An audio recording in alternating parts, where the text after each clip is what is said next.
Bonjour à tous, à toutes et aux autres. Aujourd'hui, je vous parle de la pratique du tantra quand on est en couple. J'ai eu des demandes, comment faire pour pratiquer le tantra quand on est en couple? C'est tout à fait possible. La première chose à faire, c'est de vérifier que les deux personnes sont bien enthousiastes, impliquées et investies dans cette pratique parce que c'est quelque chose qui demande du temps quand même. Il faut vraiment que vous soyez tous les deux prêts à investir suffisamment de temps dans ces pratiques. La deuxième chose, c'est bien sûr d'apprendre parce que c'est comme le tantra, c'est une voie spirituelle, c'est comme le tai chi, le yoga, les arts martiaux. Il faut apprendre. Donc comment apprendre? Deux solutions. Soit vous allez dans des stages tantra couple et je vous mettrai dans le texte en dessous des suggestions. Donc dans ces stages tantra couple, vous allez travailler uniquement avec votre partenaire et quand il y aura des propositions qui nécessitent soit de la nudité, soit des implications intenses, vous serez invité à les faire dans votre chambre.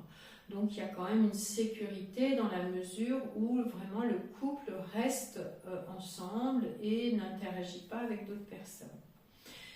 Si pour des raisons qui vous sont personnelles ou parce que vous n'aimez pas le groupe ou parce que vous n'avez pas suffisamment de temps pour un week-end, vous ne voulez pas faire un stage tantra couple, à ce moment-là, vous pouvez très bien donc vous adresser à des enseignants ou enseignantes de tantra. Et moi, je fais ça assez souvent. Je reçois en séance des couples qui veulent justement apprendre à pratiquer le tantra. Donc c'est tout à fait possible aussi. Je leur explique les pratiques et ensuite ils les font en séance avec moi de manière sécurisée, c'est-à-dire sans nudité et juste pour qu'on voit s'il y a d'éventuelles difficultés et on débriefe ensemble, mais ensuite ils les refont chez eux.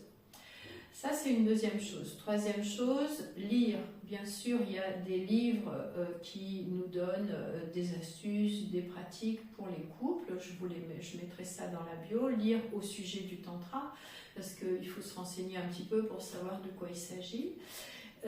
Et enfin, il faut passer à l'acte, c'est-à-dire passer à l'action. Donc, prendre rendez-vous avec votre partenaire, fixer un délai sur l'agenda. Il faut à peu près 2 heures en général pour une pratique.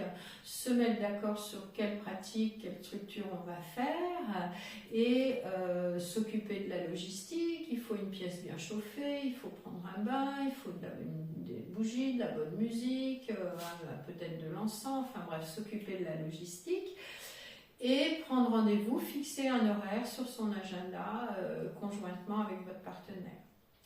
Une fois la pratique faite, ce qui est très important, c'est de débriefer.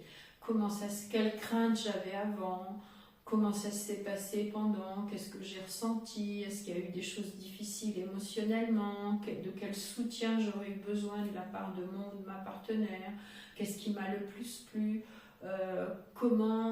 si on refait cette pratique la prochaine fois, qu'est-ce qu'il faut prendre en compte, comment est-ce qu'on peut l'améliorer pour que ce soit plus confortable et plus efficace. Tout ça, c'est super important.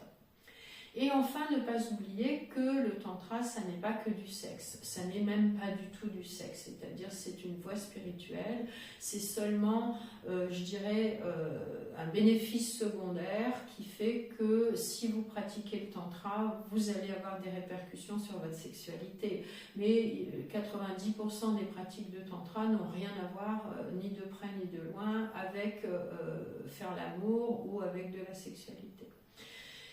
Toujours est-il que si vous pratiquez le tantra, il y a quelques exercices qui sont directement liés à la sexualité, mais il y en a beaucoup d'autres qui vont teinter votre sexualité de plus de conscience, de plus de présence, de plus de plaisir, de moins de performance, bref, tout ce qu'on appelle de nos jours la sexualité sacrée, mais moi je n'aime pas ce terme-là, je préfère le terme sexualité consciente ou bien le slow sex, et vous trouverez bien sûr très facilement aussi des informations sur ce type de sexualité.